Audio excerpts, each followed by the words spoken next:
আসসালামু আলাইকুম। আজকে প্রবাস জীবনের কিছু গল্প বলি, শুনে যাবেন। প্রবাসীদের কি কষ্টটা কোথায়। দেখতেছেন না, এই প্রজেক্টে আমার এক বন্ধু ছিল। উনি অসুস্থ হয়েছিল,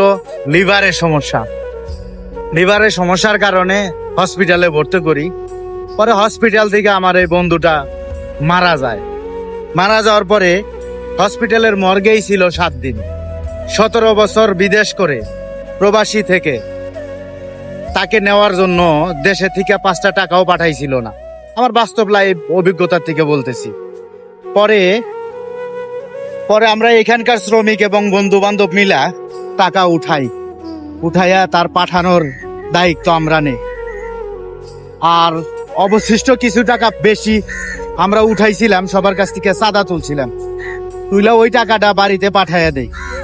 কিন্তু আশ্চর্য বিষয় হলো, যেদিন আমার ওই বন্ধু দেশে গেছে, যাওয়ার পরে তার কফিনটা এমন ভাবে ছিঁড়ছে, ভিতরের কাবার সিরা বিরা খুঁজতেছে যে কফিনের সাথে টাকা টুকা কেউ দিছে নাকি। এই হচ্ছে প্রবাস জীবন। একবার বোঝেন, 17টা বছর রোদে পুইরা ঘাম জড়াইয়া কষ্ট করে ফ্যামিলির জন্য দিয়ে গেছে, অথচ যখন সে মারা গেছে, তার লাশটা দেশে গেছে, তখনও দেশের মানুষ টাকা খুঁজছে। আমি ব্যর্থ প্রবাসী, নিজের কথাগুলা শেয়ার করলাম। আজকে বন্ধুর কথা অনেক বেশি মনে পড়েছে। নাম ছিল শিমুল, বাড়ি ছিল বগুড়া। সো প্রবাসী ভাইরা, আপনাদের নিজের কিছু চালান রাখবেন। আশা করি বুঝতে পারছেন।